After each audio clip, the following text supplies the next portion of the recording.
During their early years, the Academy's acting honors focused their attention on the bigger stars of the screen and stage, leading players with a distinct name recognition. Oscars were for performers like Bette Davis, Clark Gable, Norma Shearer, Katharine Hepburn, or Frederick March. Certainly not for a character actress like Gail Sondergaard. See, I'm just a servant.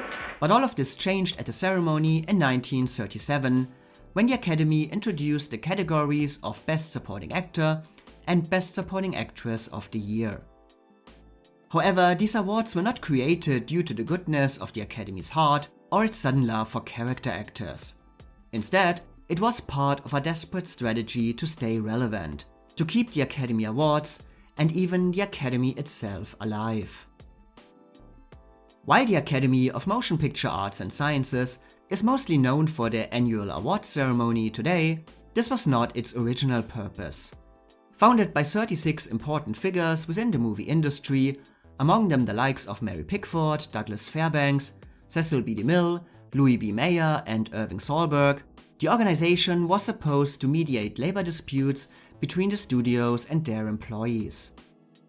However, many soon began to feel that the Academy was not neutral during these negotiations, but instead strongly influenced by the studios and would always put their interests first.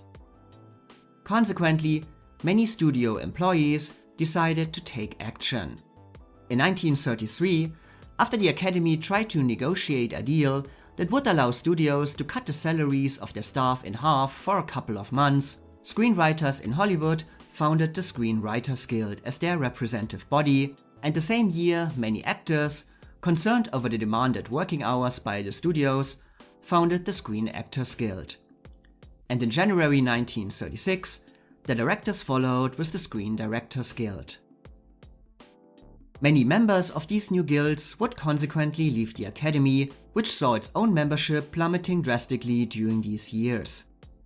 And the guilds also did not care for the Academy's annual awards gala, actively advising its members to boycott the event, one trade paper at a time stating, "The sooner it is destroyed and forgotten, the better for the industry." So it was undoubtedly a very difficult time for the Academy and its president Frank Capra, who had taken over the position in 1935. Having just won a long-desired Oscar himself, he was determined to keep the Academy alive and also not to let their honors lose their importance and prestige. He had to find ways to make the awards again appealing to the guilds and its members. To achieve this goal, Frank Capra made a few changes to the awards for the 1935 Oscars, where Mutiny on the Bounty was the big winner. He opened the voting for Best Picture, which so far had been done only by producers, up to all Academy members, and he also hired Pricewaterhouse to count the ballots and give more credibility to the voting results, especially after the controversy surrounding Bette Davis's snub for Of Human Bondage 1 year prior. However, those changes were not enough to change the attitude of the guilds, which continued to call for a boycott of the ceremony. Finally, Frank Capra came up with a last attempt to increase the industry's interest and announced an honorary Oscar to D.W. Griffiths, one of the most influential early figures in motion picture history. As Capra later said, "We used him, but we had to have a hell of a drawing card to keep the Academy alive, to keep the lights burning. And he did bring the crowd in. Everybody was anxious to see W. Griffiths and pay homage to him."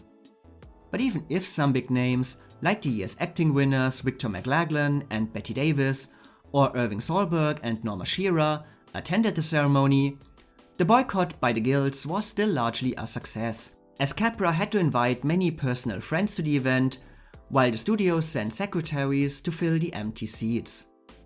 Dudley Nichols, the evening's winning screenwriter of The Informer, not only stayed at home during the show, but also became the first person to decline the award, sending the statuette back to Frank Capra and writing, "3 years ago, I resigned from the Academy and, with others, devoted myself to organize the guild because I had become convinced that the Academy would not function for the purposes for which it had been dedicated, and that in any major disagreement between employed talent and the studios, it would operate against the best interests of talent. It was clear that Frank Capra, if he wanted to keep the Academy Awards going, had to implement even more changes the next year. And so he again made various adjustments for the 1936 awards. A 50-person committee representing the 5 branches of the Academy, producers, writers, directors, actors and technicians, was created to determine the nominees for the major categories. As Capra said, "We feel that this committee of 50 will be able to give the various achievements of the year more individual discussion and consideration than could be done by the old method." And in regards to determining the actual winners, Capra made another big change and opened the voting up to all guild and union members, meaning that the Oscar winners would be chosen by more than 15,000 people. As Capra said about the guilds, "We practically kissed their asses to get them to stay in the Academy." But these changes did indeed help to increase the interest for the awards within the industry. However, Capra still needed to make more concessions to the Screen Actors Guild, which remained skeptical. First, he decided that the acting categories, which so far usually had 3 nominees in the past, would have 5 nominees from now on, reckoning that more room for performers would increase the award's appeal. And finally, to involve even more actors in the show, Capra introduced 2 new acting categories to the ceremony as well. As stated before, the Best Actor and Best Actress category were usually reserved for the studio stars, the upcoming and established talents, and their first priorities. The Screen Actors Guild, on the other hand, considered itself more as a home for character actors, performers with less income, less recognition, and most of all, less protection. So to appease the guild, Capra decided to pay attention to these kinds of character actors and actresses, who contribute to their movies from the sidelines with parts that did not carry their movies, but added important value and achievement. It was the beginning of Best Supporting Actor and Best Supporting Actress.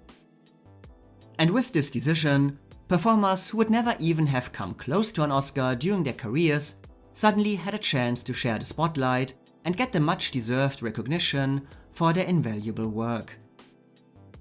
And finally, the Screen Actors Guild was convinced, stating that it did not intend to offer any objections to its members attending the dinner.